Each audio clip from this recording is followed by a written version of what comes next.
نستعينه ونستغفره ونؤمن به ونتوكل عليه ونعوذ بالله من شرور أنفسنا ومن سيئات أعمالنا من يهده الله فلا مضل له ومن يضلله فلا هادي له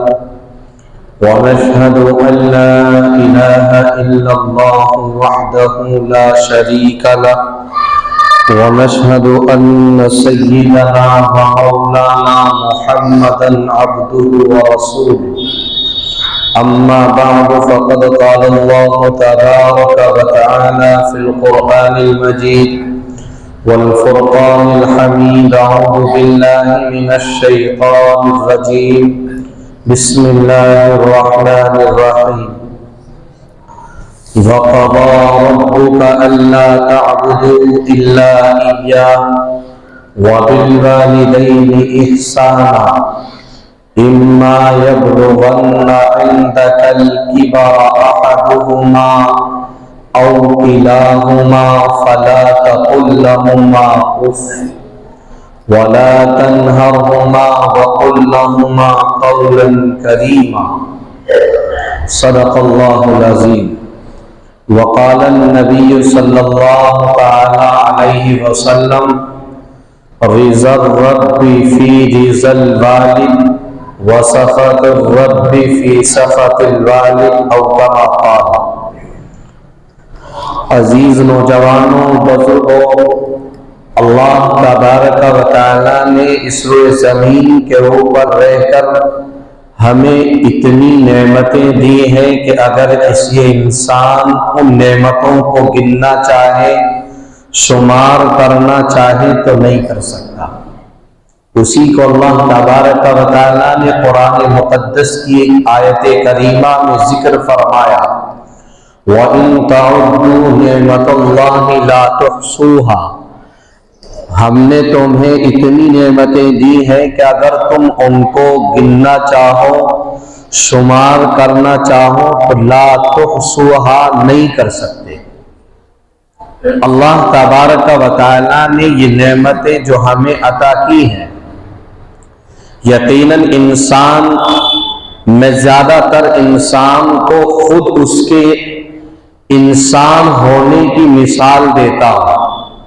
مثال کے طور پر اس انسان کو اللہ رب العزت نے چلنے کے لیے پیر عطا کیے، بولنے کے لیے زبان عطا کی، سننے کے لیے کان دیے، اور ان تمام چیزوں کو وجود بخشنے والی ذات یقیناً رب ذوالجلال کی ہے۔ تو میں اور آپ اس روئے زمین پر بیٹھ کر ان تمام چیزوں کو دیکھتے ہیں کہ اگر کسی پر فالج کا اثر ہو جائے، اور اللہ تبارک و تعالیٰ نے جو اس انسان کو بولنے کی صلاحیت زبان عطا کی ہے، اسی زبان کے اوپر اگر فالج کا اثر ہو جائے